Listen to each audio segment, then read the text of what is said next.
जय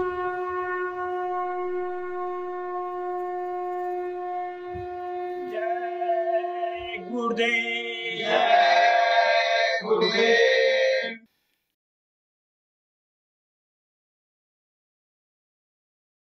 जय गुरुदेव। जय गुरुदेव। दर्श हमको दिखा जाओ, तुम्हारी इंतजारी है। दर्श हमको दिखा जाओ, तुम्हारी इंतजारी है। नहीं मन मानता मेरा, बड़ी ही बेकरारी है। नहीं मन मानता मेरा, बड़ी ही बेकरारी है। हमें वो दिन नहीं है भूलता, जब बाह पकड़े थे। हमें वो दिन नहीं है भूलता, जब बाह पकड़े थे। तुम्हारी मोहनी मूरत, ये जादू हम पे डाली है। तुम्हारी मोहनी मूरत, ये जादू हम पे डाली है। लोग कहते हैं दो आँखों से जो दिखे वही सच है। लोग कहते हैं दो आँखों से जो दिखे वही सच है। ठीक विपरीत कर देखो, तो क्यों भ्रम हम पे डाली है। ठीक विपरीत कर देखो, तो क्यों भ्रम हम पे डाली है। ये आँखें बंद करते ही सामने आप आ जाते। ये आँखें बंद करते ही सामने आप आ जाते। नयन खुलते ही छुप जाते, ये क्या आदत तुम्हारी है। नयन खुलते ही छुप जाते, ये क्या आदत तुम्हारी है। प्रभु है आप, गुरु है आपकी, बातें सभी सच हैं। प्रभु है आप, गुरु है आपकी, बातें सभी सच हैं। तुम्हारी मोहनी मूरत, इधर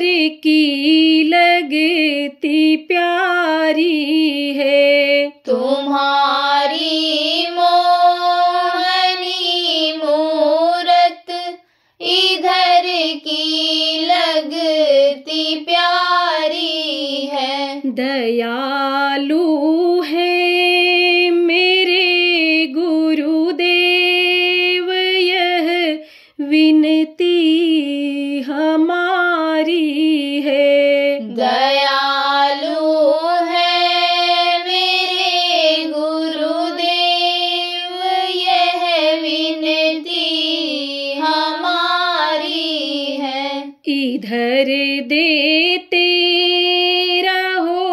दर्शन, उधर मर्जी तुम्हारी है। इधर देते रहो दर्शन, उधर मर्जी तुम्हारी है। दर्श हमको दिखा जाओ, तुम्हारी इंतजारी है। दर्श हमको दिखा जाओ, तुम्हारी इंतजारी है।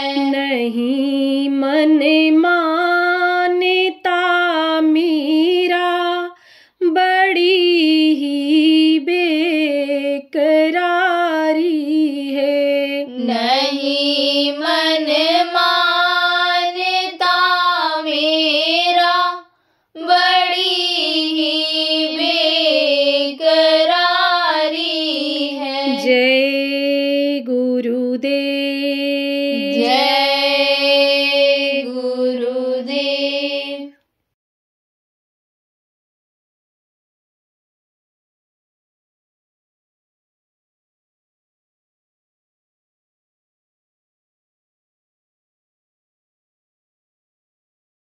ये जीवात्मा, ये परमात्मा की अंश, ये बंद हो गई। अब यह और किस्में किस्में बंद हुई। कैसे इस तरह से उन्होंने बंधन में इसको बांधा? आप ये समझो कि ये काम, क्रोध, लोभ, मोह और अहंकार, ये क्या है? ये बंधन। इनको 5 नाग कहा गया। इसी में देखो बंधे पड़े हुए हो। काम की वासना में आप ये समझो उसको पूरा करने के लिए परेशान रहते हो दिन भर, और उसके लिए काम करते हो। क्रोध आ जाता है, जिसकी वजह से यानी समझो कि आपके सामने परेशानी आ जाती है। लोभ बढ़ता है तो मृगतृष्णा की तरह से दौड़ते रहते हो। उस प्रभु को भी नहीं समझ पाते हो, उसको भी भूल जाते हो जो पैदा होने के पहले माँ के आश्रम में दूध भर देता है, उसको भी आप भूल जाते हो लोभ में। और मोह इतना व्याप्त हो जाता है कि गुरु को भूल जाते हो, परमात्मा को भूल जाते हो। मोह में इस तरह से जकड़ गए हो। और अहंकार ये विनाश कर दे रहा है। तो आपको समझने की जरूरत है, इन चीजों को उभारने के लिए यानी ड्यूटी लगा दिया उन्होंने। किसने लगा दिया? जिन्होंने ये दुनिया बनाया, जिन्होंने इस जीवात्मा को इन शरीरों में बंद करवाया। आप ये समझो उन्होंने ड्यूटी लगा दिया। किसकी लगा दिया? अपने बेटों की। बेटे कौन हैं? यही ब्रह्मा, विष्णु और महेश। और उन्होंने क्या किया? उन्होंने और लोगों की ड्यूटी लगा दिया कि जैसे एसपी साहब होते हैं, जिम्मेदारी दे दी जाती है जिले की कि आप इनकी सुरक्षा करो, इनकी देख रेख करो, और वो और पुलिस को भर्ती करवा देते हैं, दरोगा तैयार कर देते हैं। ऐसे ही उन्होंने तैयार कर दिया। किसको? देवताओं को। 33 करोड़ दुर्गा, 10 करोड़ शंभू को उन्होंने तैयार कर दिया कि देखो किसी भी तरह से ये जीव निकलने न पावे, इनको फंसाने की जरूरत है।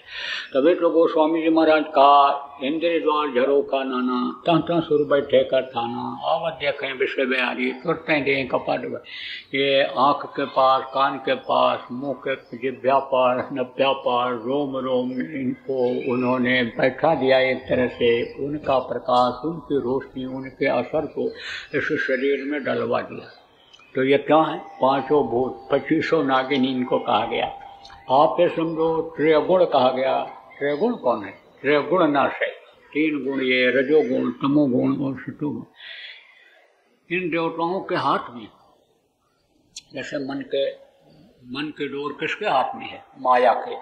माया किसको कहते हैं? आद्या महाशक्ति, जिन्होंने दुनिया को बनाया, उनकी वो सेवा करती हैं। उन्हीं से अन्य 3 बच्चों को, ब्रह्मा, विष्णु, महेश को उन्होंने पैदा किया है, तो उनके हाथ में दे दिया है मन के डोर को। और चित्त के डोर को यानी ब्रह्मा के हाथ में दे दिया, और यानी चित्त, मन, चित्त और बुद्धि के डोर को विष्णु के हाथ में दे दिया और अहंकार के डोर को शिव के हाथ में दे दिया। और सूरज यानी जीवात्मा जिसको कहते हैं, इसके डोर यानी समझो कि उन्होंने अपने हाथ में ले लिया। अब जब इसकी डोर, ये क्या है, जैसे ये जीवात्मा है, पावर है, शरीर को चलाती है, ऐसे इनमें भी पावर है, लेकिन वो पावर ऊपर में कहाँ काम करती थी, अपने लोक में, देश में, अपने स्थान पर थी, क्योंकि सबके अंदर जीवात्मा अलग अलग है और मन सबके अंदर अलग अलग है और चित्त का चिंतन सबका अंदर में अलग अलग है। ये रजोगुण, तमोगुण, सतोगुण, ये जो शक्तियाँ हैं ये सबके अंदर अलग अलग हैं, तो बहुत है, तो ये वहाँ काम अलग अपने तरीके से करती थी। अब इस जीवात्मा के साथ ये काम करती हैं, तो इनका जो संबंध है, रजोगुण का संबंध, तमोगुण का संबंध और आपके रजो तमो और सतोगुण का संबंध, ये किनसे है, इन्हीं देवताओं से है। और ये शक्तियाँ जो आई हैं ये उनसे नहीं उत्पन्न हुई हैं, ये वही त्रिकुटी से ही चल पड़ी हैं, जहाँ से ये वेदवाणी और जहाँ से ये समझो कि आकाशवाणी जिसको लोगों ने कहा, जहाँ से ये उतरी है, जिसको उस वक्त पर लिख दिया था ऋषि मुनियों ने कि यह आवाज़ ऊपर से उतरी है, यह आयतें उतरी हैं, इसका नियम बन गया, उसी का तो वेद बन गया, उसी को अनि समझो भागवत में पंडित कर दिया, बाद में लोगों ने उसी से कृष्ण भगवान ने गीता का निर्माण कर दिया। नियम वही है, उनमें भी सब संयम और नियम सब यही चीज़ें लिखी हुई हैं, लेकिन अब लोग पढ़ नहीं पाते हैं, समझ नहीं पाते हैं, कर नहीं पाते हैं, इसीलिए लोग नियम के, प्रकृति का जो नियम है, भगवान का जो नियम है, उसके खिलाफ काम करते जाते हैं और सजा मिल जाती है। जैसे सूरज बहुत तेज चमक रहा हो, गर्मी दे रहा हो, अब उसमें जब नहीं जान पाते हैं तो चल पड़ते हैं, नंगे पैर चल दिए तो फफोले पड़ गए, नंगे सिर चले गए तो एकदम गर्मी बैठ गई, तो दर्द पैदा हो जाता है सिर में। इसी तरह से अनिनम नहीं समझ पाते हैं तो बेचारे अनि दुख झेलने लगते हैं। तो ये समझो प्रेमियों कि इसमें ये जो तमोगुण है, ये रजोगुण है और सतोगुण है, ये तीनों गुण खत्म होते हैं, नष्ट होते हैं, इनको नष्ट करना जरूरी होता है।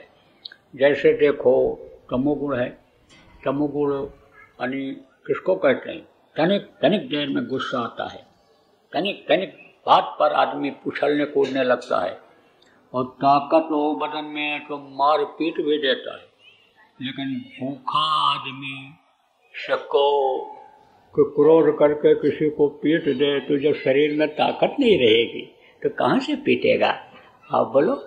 आप समझो कि यानी तमोगुण उसका खत्म होगा और फिर रजोगुण भी खत्म होता है। रजोगुण किसमें आता है, जिसका पेट भरा हुआ होता है, कोई दिक्कत नहीं, परेशानी नहीं होती है, उसका मन कहता है आराम करें, बढ़िया बढ़िया खिला दो दही बड़ा गुड़ डाल करके बढ़िया यानी दही खिला दो, तो कहते हो पराठा खाएंगे दही के साथ आलस आएगा, गाड़ी नहीं चलाएंगे, लड़ जाएंगे, तरह तरह का अनुभव लोग बताते हैं कि ऐसे पराठा खाया, अन्य समझो दही डाल करके खा करके गए, आलस आ रहा है, मालूम पड़ा आलस आ रहा है, गाड़ी खड़ी है, लेकिन तो भी यानी यह दिमाग काम नहीं कर रहा आलस में कि उधर न ले जाए और लड़ गई।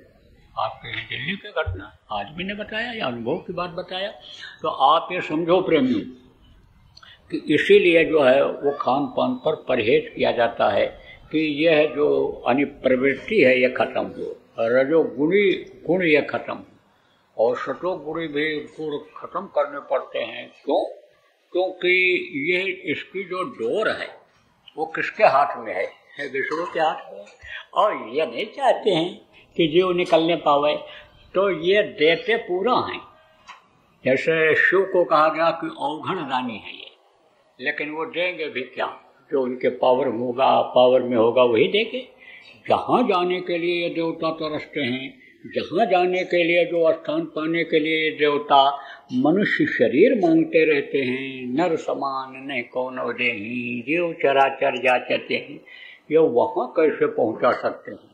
लेकिन इनके हाथ में जो चीज़ है उसको तो ये दे ही देते हैं। तो क्या दे देते हैं ये दुनिया की लुभावनी चीजें ले देते हैं, धन दे देते हैं, पुत्र परिवार में बढ़ोतरी कर देते हैं, घर मकान की इच्छा पूरी कर देते हैं, लेकिन ये सब कोई साथ में लेकर जाता है? सोचो, जब शरीर पूरा होगा, जब सांसों की पूंजी खत्म होगी, जब इस दुनिया संसार से जाने का समय आ जाएगा, तो ये चीजें कोई साथ जाएंगी? कभी नहीं जाएंगी। तो ये देते भी हैं तो क्या देते हैं? दुनिया की चीजों को देते हैं। तो सतोगुणी प्रवृत्ति कब आती है? आपको अभी बता दें, प्रसंग आया है तो। जैसे पुण्य और पाप के लिए कहा गया कि पुण्य और पाप ये है, यानी समझो कि दोनों ये परमार्थ के रास्ते में जीवात्मा के कल्याण में बाधक बनते हैं। पाप करोगे नरक जाओगे, मार पड़ेगी वहां, और पुण्य करोगे शरीर से तो स्वर्ग वैकुंठ जाओगे। लेकिन स्वर्ग वैकुंठ के देवताओं को कोई तकलीफ नहीं है, बहुत आराम, लेकिन उस आराम को वो भोग नहीं पाते हैं। किसी के सिर में दर्द हो या किसी बात की किसी को चिंता हो, फिक्र हो, बढ़िया बढ़िया खुशबूदार मिठाई, बढ़िया बढ़िया खीर ला करके रख दो, तो उसमें उसको स्वाद नहीं मिलेगा। फिक्र में, चिंता में, तो उसका आनंद सच पूछो तो वो नहीं ले पाते। उनको फिक्र रहती है कि हमारा उद्धार कैसे होगा।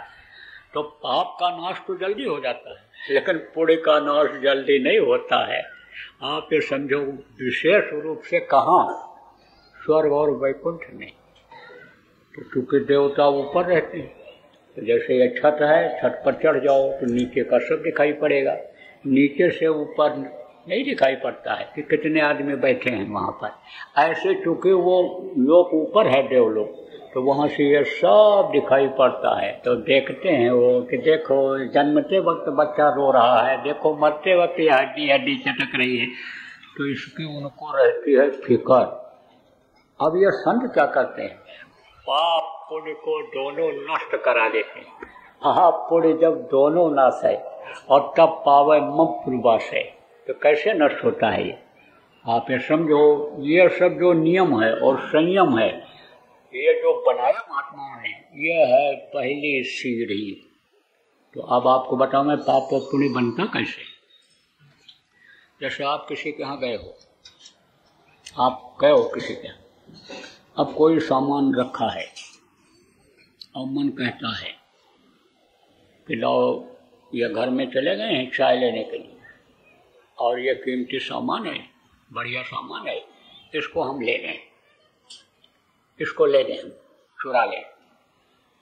अब मन ने इच्छा किया और चित्त ने चिंतन किया, हाँ हाँ पैसे मिल जाएंगे, ले लिया जाए।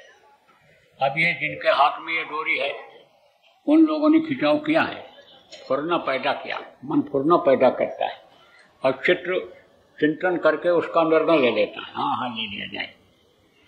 लेकिन बुद्धि की डोरी किसके हाथ में है? विष्णु के हाथ में है। तो विष्णु डोरी को खींचते हैं, और विष्णु डोरी को खींचते हैं, कहते हैं भाई बुद्धि लगाता है आदमी, पता लग जाएगा तो सजा भोगना पड़ेगा, जेल जाना पड़ेगा, रिश्ता भी छूट जाएगा। तो फिर जो है माया सोचती है कि ये नहीं उठाएगा, इसका पाप कर्म नहीं बनेगा, पाप कर्म इसका नहीं बनेगा। तब तक जैसे माया ये सोचती है, मन ये सोचता है, तैसे यानी समझो, यानी मन ये कहता है कि ये चीज हमको भा गई है, और ये समझो कि बुद्धि लग रही है, तैसे वो शिव जी अहंकार की डोरी को खींच देते हैं। अरे उठा लो, रख लो, जो होगा देखा जाएगा, अभी तो हम लखपति हो जाएंगे, लाखों रुपए की चीज है, रख लो, जो होगा वो देखा जाएगा। बस चुरा लेता है, अब चुरा लिया तो क्या बना? पाप बना। पुण्य कैसे बनता है? कोई भूखा है और दरवाजे पर आ गया, अब मन ने कहा भूखे को लाओ रोटी खिला दें, बड़ा भूखा है। उसी समय समझो कि चित्त चिंतन करेगा, हाँ भाई पूरे होता है, पूरे होता है खिलाने से। इच्छा इच्छा इच्छा पैदा हुई चित्त ने चिंतन, बुद्धि ने भी तुरंत बुद्धि लगा दिया कि देखो रोटी खिलाया यानी पानी पिलाया जिन लोगों ने, रुपया पैसा की कमी नहीं होने पाई, माया खुश हो जाती हैं जब दूसरे के हित के लिए खर्च कर देते हैं रुपया को, पैसा को। यही माया, और तो माया यही बताएगी। तो फट से बुद्धि ये कहती हाँ हाँ ठीक है। अब आप ये समझो कि फिर आदमी सोचता है यानी कि दें कि न दें, खिलावें कि न खिलावें, तब तक यानी समझो कि शू डोरी खींच देते हैं, अरे खिला दो खिला दो खिला दो खिला दो। वो ये सोच ही रहा है कि खिलावें न खिलावें, दें कि न दें, करें कि न करें, अरे दे दो बस। आप ये समझो खिला देता है तो उससे क्या होता है, पूरी बन जाता है। तो पूरी बन जाएगा तो स्वर्ग जाना पड़ेगा, और पाप बन जाएगा तो नर्क जाना पड़ेगा। तो ये तो दोनों बंधन है। किसी को सोने की हथकड़ी लगा दी जाए या लोहे की हथकड़ी लगाई जाए तो हथकड़ी तो हथकड़ी रहेगी, बंधन तो बंधन ही रहेगी। तो कहा गया पाप पुण्य जब दोनों नाशे। तो ये जो रजोगुण तमोगुण सतोगुण है, ये गुण ये नष्ट होते हैं 3 दिन में। जब हल्का शरीर रहता है, आप ये समझो जब हल्का शरीर ये रहता है 3 दिन में, तब आप ये समझो कि ताकत में कमी आ जाती है। मन नहीं कहता है कुछ करो, सुस्त हो जाता है, ये मन कमजोर पड़ जाता है। क्यों? क्योंकि ये जबान से स्वाद दिलाता है, यही तो सब कुछ करता है मन। आपके पास देखने का काम करता है, दिव्या के पास खाने का काम करता है, दिव्या का स्वाद लेता है, कान से सुनाने का काम, मन ही सब कुछ करता है। तो मन इससे कमजोर पड़ा, और फिर उसके बाद में 3 दिन के बाद में ये रजोगुण खत्म होता है। और फिर जब यानी समझो कि एकदम से कमजोर शरीर हो जाता है, जैसे चाहे रोग से ही कमजोर हो जाए, तब वो किसको याद करता है? भगवान को। कहते हैं ना कि दीन गरीबी को मांगना चाहिए, दीन गरीबी मांग तेरे भले की कहूँ। आप फिर समझो दीनता मांगनी चाहिए, गरीबी मांगनी चाहिए। किससे? सदगुरु से, कि जिससे यानी हमारी ये जो इच्छाएं हैं दुनिया की, ये खत्म हो जाए। तो आप ये समझो कि ये सतोगुण भी खत्म होता है, उस समय याद करता है, प्रभु को याद करता है। इसीलिए देखो जो लोग यानी नवरात्र में उपवास करते हैं, उनका मन भजन में ज़्यादा लगता है। आप ये समझो अब जो सत्संगी करते हैं उनका मन भजन में लगता है। जो दुनियादार करते हैं और इसी को अपना लेंगे तो वो किसको याद करेंगे? जिसको भी भगवान मान लेंगे उसी को याद करेंगे। तो आप ये समझो 3 दिन में ये यानी 9 दिन में ये तीनों चीज़ें हो जाती हैं खत्म। तो मन हो जाता है ये कमज़ोर। आप ये समझो जो इन शरीर के बाहरी इंद्रियों पर बैठ करके रस लेता है, आँख कान मुंह और ये सब, ये हो जाता है कमज़ोर।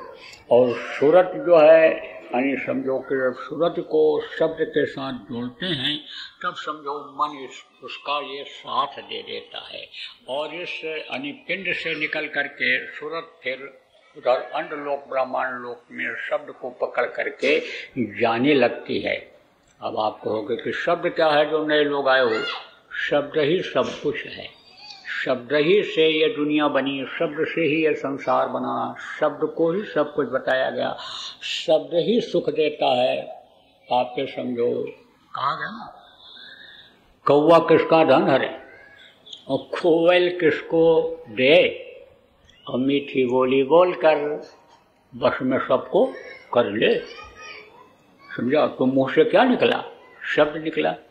और बता दें, साफ कर दें, इसको क्लियर कर दें।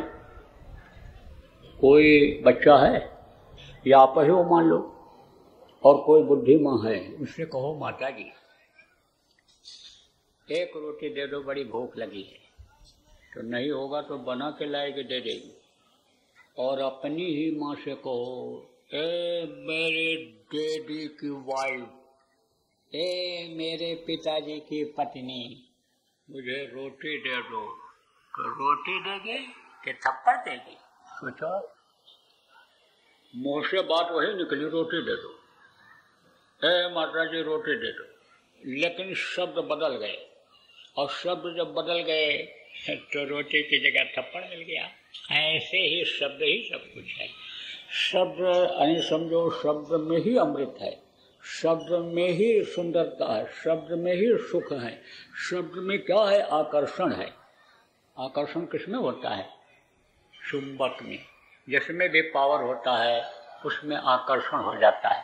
कैसा पावर, चाहे धन का पावर, चाहे बल का पावर, चाहे सुंदरता का पावर, चाहे पद का पावर, पावर होता है तो पावर की तरफ खींचते हैं। तो वो जो जीवात्मा है पावरफुल है, शब्द जो है वो पावरफुल है। तो शब्द के साथ जब इसको जोड़ देते हैं सूरज को, तब वो बिल्कुल चुंबक की तरह से खींच करके ले जाती है ऊपर, और फिर एक द्वार से दूसरे द्वार का ये जितने शब्द हैं ऊपर के, ये अपने अपने पावर में आ जाते हैं। जैसे आप देखो ऊपर से बूंद गिरती है तो बूंद जो रहती है भारी रहती है, बीच में आती कमज़ोर हो जाती है, ज़मीन में पड़ते पड़ते बहुत कमज़ोर हो जाती है। ऐसे ही ये सब उतरते उतरते एक तरह से कमज़ोर हो गया यहाँ, और ऊपर जब ये पहुँचता है तब समझो कि बहुत ताकत उसमें हो जाती है, खींच कर ले जाने की बड़ी क्षमता हो जाती है। अब वो शब्द तो कोई देखता नहीं है। सूरज को लोगों ने देखा अपनी, किसको? सूरज को देखा लोगों ने। जीवात्मा कब दिखाई पड़ती है? जीवात्मा क्या है? जब अंदर में चरण कमल है, अंदर में इसके रूप को जब देखते हैं, चरण कमल में गुरु जहाँ बैठे हुए हैं वहाँ जब ये पहुँचती है और उनके चरणों को ये जब देखती है तब यह उसी में अपना रूप दिखाई पड़ता है। जैसे कांच होता है, शीशा होता है, इस चेहरे को उसमें देखो, ऐसे जीवात्मा उस अपने रूप को देखती है उसमें, तो अपना रूप तो दिखाई पड़ जाता है लेकिन वो शब्द नहीं दिखाई पड़ता है। समझे आप? क्योंकि वो यानी समझो कि पावर उसका बढ़ता जाता है और पतला रहता है, फिर पावर बढ़ता है, लेकिन इस जीवात्मा का भी पावर बढ़ता जाता है। जब तक शरीर के अंदर रहती है इसकी चाल चींटी की तरह रहती है, जब ये छोड़ती है ऊपर जाती है तो इसकी चाल मछली की तरह हो जाती है, और फिर और आगे बढ़ती है तो मकड़ी जैसे बहुत तेज चलती है, इसकी चाल हो जाती है, और आगे जब निकल जाती है एकदम से शब्द में जब ये विलीन होती है, चारों शरीर छूट जाते हैं, मानसरोवर में स्नान करती है, विहंगम गति हो जाती है। तो शब्द के लिए कहा गया जोड़ो री कोई सूरत शब्द से।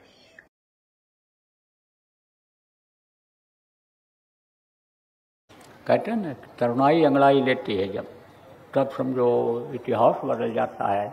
युवा में बहुत बड़ी शक्ति है, लेकिन हमको तो सबसे ज़्यादा चिंता इन युवाओं की है इस समय पर कि जो नशे की आदतों में फंसते चले जा रहे हैं, चरित्र को अपने गिराते चले जा रहे हैं, भारत जैसे चरित्रवान देश की गरिमा को ख़त्म करते चले जा रहे हैं। ये बड़े चिंता का विषय है। आज के बच्चों और बच्चियों का चरित्र का गिरना देश के भविष्य के लिए ये एक तरह से गलत संदेश है, ये गलत समझो कि सूचक है, ये समझो कि विकास में बाधक है। इसलिए इन पर आप ध्यान रखो। छोटे बच्चों को ही आप अच्छी आदत सिखाओ, उनका ध्यान रखो। घर से जब निकलें कहाँ जा रहे हैं, क्या पढ़ रहे हैं। गलत बच्चों के साथ, बच्चियों के साथ में हमारी बच्चियां तो नहीं पढ़ रही हैं, इन चीज़ का ध्यान रखो, जिम्मेदारी महसूस करो। किसका? गृहस्थ आश्रम का, गृहस्थ धर्म का पालन करो। अगर आपने बच्चा बच्ची पैदा किया है तो थोड़ा सा समय उनके लिए भी निकालो। नहीं पढ़ा सकते हो तो कम से कम शाम को जब लौट करके आएँ तो पूछो तो क्या पढ़ा, क्या पढ़ाया मास्टर जी ने, होमवर्क क्या दिया है, थोड़ा सा ध्यान दो।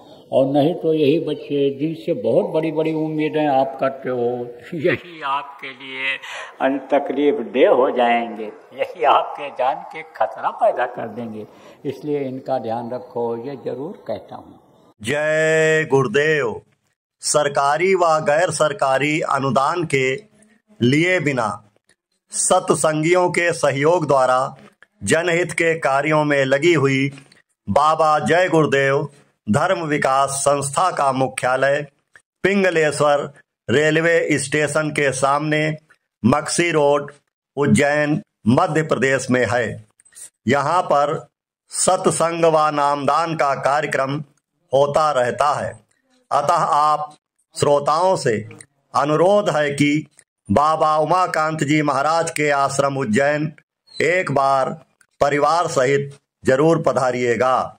आपके सुझाव के लिए व्हाट्सएप नंबर 9575600700 जय गुरुदेव।